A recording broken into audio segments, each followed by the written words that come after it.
Bonjour les amis. Aujourd'hui, cette vidéo est consacrée à une réponse que j'ai promise à Patrice, qui me demande dans un commentaire: Jean-Pierre, j'aimerais savoir comment tu procèdes pour faire passer les grades dans ton club. Vaste question, effectivement. Je vais étendre un petit peu ma réponse. Je vais l'étendre aux examens de ceinture noire, au port du hakama. Et pour commencer, on va remonter à mes premières années d'aïkido, c'était en 1975. À l'époque, Maître Noké était directeur technique d'une fédération qui s'appelait la FFAD, fédération indépendante qui faisait passer ses grades sans rendre de compte aux autres groupes. Les examens de ceinture noire à la FFAD comportaient 3 parties. Attention, tenez-vous bien, surprise.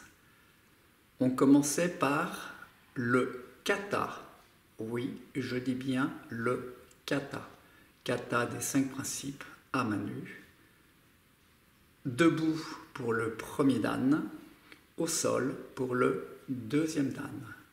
Nous reviendrons sur le kata dans une vidéo ultérieure. Ensuite, les questions techniques. Et ensuite, randori sur attaque libre. J'insiste.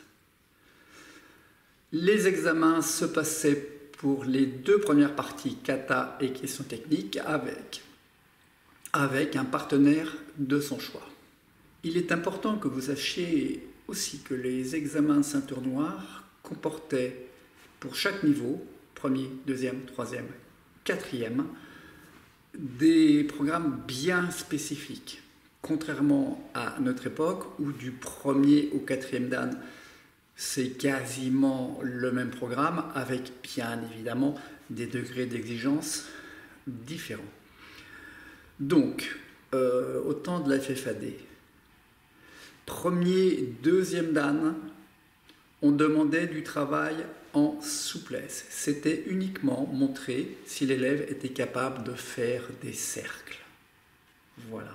Premier dan, un joli petit mignon cercle. Deuxième dan, un cercle un petit peu plus fini. Premier dan, travail à main nue.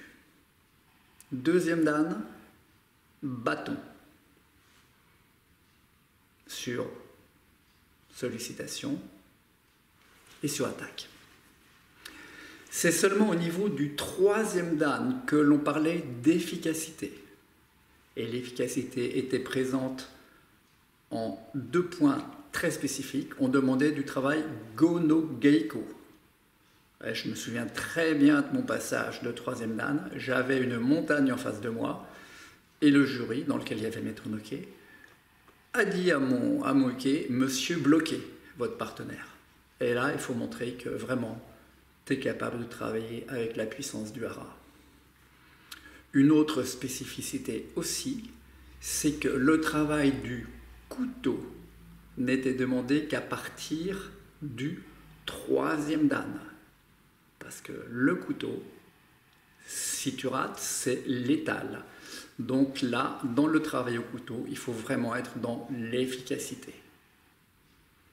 Alors il est vrai que maintenant, le travail au couteau est monté au niveau premier dan. Bon, ce que j'en pense me regarde. Je vous laisse votre opinion. Ensuite, concernant le port du hakama à la FFAD en 1975, le port du hakama était réservé uniquement aux ceintures noires. Quelques années après, il y a eu un assouplissement de la réglementation, parce que l'examen de ceinture noire est un examen quand même assez physique, assez difficile sur le plan sportif, et il y avait des personnes âgées ou bien qui avaient des problèmes de santé qui ne pouvaient pas accéder à la ceinture noire, donc ne pouvaient pas porter le hakama. Donc il a été décidé de permettre le port du hakama à partir de la ceinture marron. Voilà. Et en ce qui me concerne, je reste fidèle à cette consigne. Pour les passages de grade, dans le club de Maître Noquet, à Boulogne, c'était très simple. Il n'y avait pas d'examen. Le maître regardait l'élève et lui disait « Monsieur, c'est bien, vous avez un bon niveau, vous avez bien travaillé, je vous décerne telle ceinture. » J'ai une petite anecdote à vous raconter à ce sujet. C'était en juin ou en mai d'une certaine année. Maître Noquet se dirige vers un élève et lui dit « Monsieur, vous avez bien travaillé, je vous décerne ceinture marron. » L'élève « Oh, merci, maître. » Un an plus tard, le même élève, Maître Noquet, le regarde et lui dit « Oh, vous avez très bien travaillé, je vous décerne ceinture marron. » L'élève « Oh, merci, maître. » La troisième année, la même chose. Alors, nous sommes allés avec une autre ceinture noire et moi qui étions assez proches de Maître Noquet, et nous avons dit au maître, vous savez, maître, ça fait 3 fois que vous décernez la ceinture noire à cet élève. Voilà, bon, fin de la petite anecdote.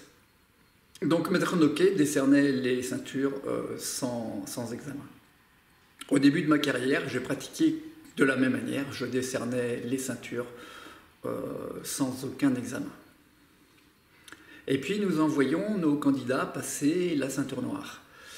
Et bien, il se trouve que les résultats n'étaient pas très brillants pour diverses raisons, et en particulier parce que les élèves n'avaient pas l'habitude de passer des grades. Donc j'ai changé d'optique. J'ai mis au point ce petit fascicule. Voilà, pour les 4 clubs dans lesquels j'enseignais. Ou bien un de mes élèves enseignait, ou plusieurs de mes élèves. Voilà. Alors c'est quoi ce fascicule? Eh bien, j'ai pris toutes les techniques qui étaient demandées pour la ceinture noire, et puis je les ai classées en fonction des différentes ceintures. Voilà, ceinture jaune, après vous avez la page ceinture orange, etc. etc. Et donc, le résultat s'est vite fait sentir, c'est que le taux de réussite à la ceinture noire est devenu vraiment meilleur.